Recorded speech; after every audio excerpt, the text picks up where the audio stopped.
Do you remember the instance where Jerry Seinfeld showed up? Yes, I do. I was auditioning to get into the Just for Laughs Festival in Los Angeles. And I show up, and it's during the day, which is not great. There's not that many people there. It's maybe like 5 o'clock. It's not a good time to do stand-up comedy. I'm like 15 years old, and I flew in for this,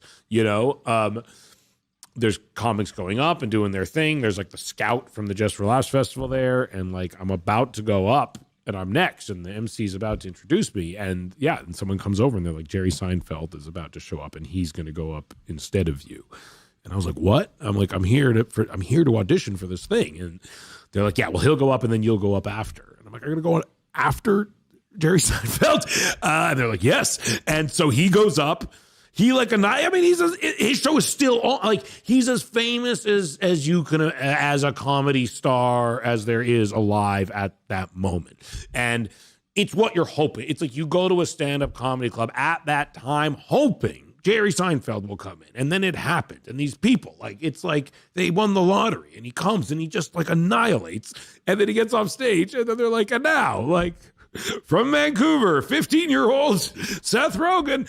And and I bombed horribly. And I did not get into the Just for Laughs Comedy Festival. And I told Jerry Seinfeld that story, and he was completely uninterested. He could have cared less. It seems like a tough thing for a 15-year-old, a pretty horrific firing line for a 15-year-old to put themselves in, stand-up comedy. Yeah, I think part of it, honestly, was informed by like my overall like naivete to some degree, but I also, I was good enough at it that it instantly wasn't like a viscerally painful experience, you know what I mean? And it's probably, I played some sports in high school, but it was probably I imagine it's a similar mentality where you're like, yeah, there's stakes to this and there's ups and downs to this, but overall I'm good at it and I seem to be progressing in the right direction. So it's worth the stress of it in order to pursue it, and at times it's phenomenal and as fun as you would hope anything would be, but also honestly, what was more fun was at that time, me and Evan started to write Superbad. And that was like what I really loved doing. And like, I liked doing stand-up comedy and writing stand-up jokes, but like, I loved sitting with Evan and writing a movie. And to me, that was like, at the time, it's frustrating because you're like, will this ever get made? Is this pointless? Are we wasting our time? Is this just a silly pursuit? But I just loved it, There's this through line in all your sort of creative work often, which is about like making people laugh. Yep. Have you ever figured out like why, because I've sat here with a lot of comedians and there always seems to be something about comedians where, I don't know, some instance when they, maybe they're younger or some kind of inspiration in their life, which made them somewhat compelled to, and almost energized by the pursuit of making other people laugh and happy. Does that resonate with you? And have you ever identified where that comes from in you, that pursuit of making people laugh and happy? I think for me, I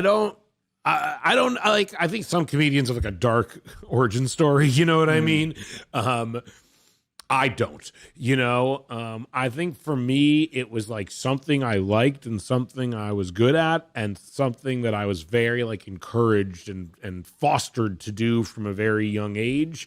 And I was lucky enough to find another guy my age who was as good at it as I was and as interested at doing it as I was, which is like miraculous. Like I had a lot of like, I read part of that Malcolm Gladwell book, and I'm not, about the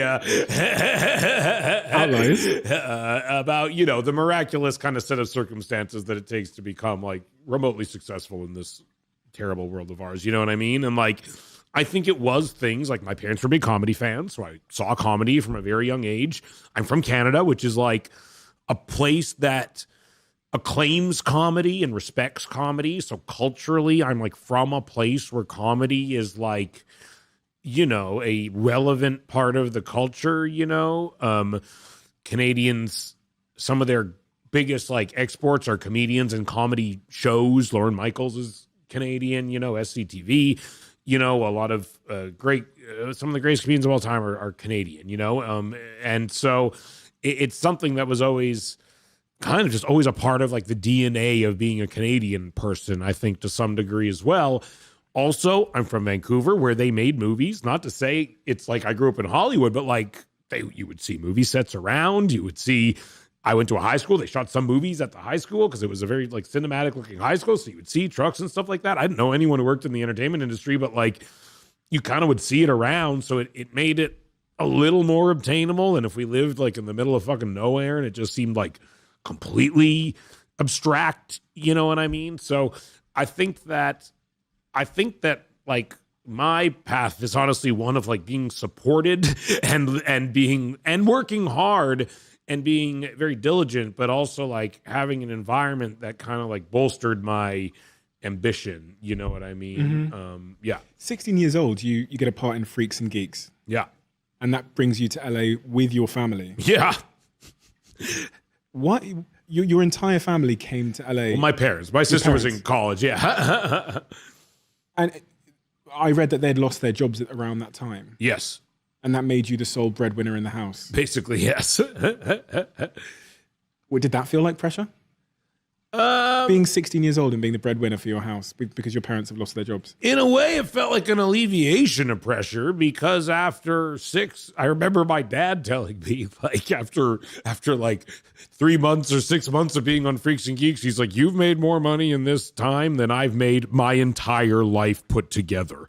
So, like if anything was like an amazing alleviation of a weight, because there was money all of a sudden. For the first time in our lives, things could be paid for easily, and so I was more than happy to provide for everybody because I suddenly had access to an amount of money that was like absurd compared to the amount of money I grew up with access to, or anyone in my family grew up with access to, Your work ethic, which I've read about over and over again throughout your book and throughout various interviews you've done, seems to be pretty spectacular. And one of the quotes that I read is, if there were any kind of dark driving force behind your early ambitions, quote, it would be some sense of financial insecurity. Yeah, probably. But that's gone, which is maybe why I don't make as many things as I used to.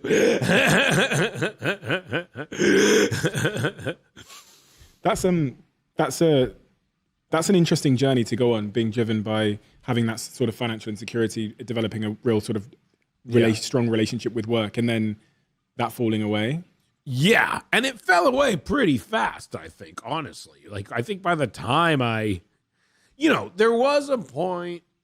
So, yeah, I was on Freaks and Geeks and then Undeclared, and then I didn't work for years. But by then, it felt like my parents were, like, incapable of making enough money to survive on their own also. So, like, once I had some money, like, it was just bonus money, you know what I mean? Like, part of what had happened is they lost their jobs and we lived in a house. So we sold our house in Vancouver and that's why everyone moved to LA. So there was like a little more money available because we had sold our house. So like, it's not like my parents were like, just like a leech on, they were able to like make a baseline level of like survivable income. So when I had more money, it just, it kind of just added a cushion of comfort. And then there were times, then they moved back to Canada when I was like 18, and I was in LA, and that's around when I became unemployed for years and years. So I did then start to have financial burden, but it was like a it was my own financial burden. And it was not, I did not feel like I was letting my whole family down or not, providing for my whole family. It was more, I just myself was like, oh, I might have to move back in with my family because I might not be able to afford to live in Los Angeles for longer because I was unemployed for years, basically. Yeah. You were unemployed for years and years. Yeah. After that first role on Freaks and Geeks. Yeah, we did Freaks and Geeks, and we did a show called Undeclared that was on Fox in 2000, 2001, and then I basically didn't work for like 3 years, essentially. Yeah. What's going through you're presumably doing auditions and stuff like that. Yeah. Does it ever, like, what's that phase like of unemployment? Most people quit at that point. That's the point where you say, fuck this. That didn't even occur to me. I did not. I was getting pretty kind of had like a chip on my shoulder to some degree. I was writing a lot still, we were still, that's probably when we wrote Pineapple Express, so we had finished Superbad. No one wanted to make it. But we thought it was good, so we kind of put it on the shelf. We're like, let's write another movie. And then we wrote Pineapple Express. So we were busy and we thought it was awesome. And we thought both the movies were awesome. And in general, we were also getting like very positive feedback as writers. We just weren't getting like hired to do anything and no one would make our movie. So it was this weird mixture of things kind of being like encouraging and very frustrating at the same time. And that's almost like the worst part about kind of being in that part of your career, which is the part of the career most people who live in Hollywood are in, which is one where it's like any given phone call is one that is like making your fucking life, or one that is yet another door slamming in your face that you have to like just suck up and keep moving forward. You know what I mean? And so that's happening a lot at that time. And seeing your friends also start to do very well and start to make things, that is, it's very encouraging in some ways, but you inherently get very jealous and you start to doubt yourself and you start to doubt if you are good enough to do it, or if anyone will ever like see in you what you see in yourself,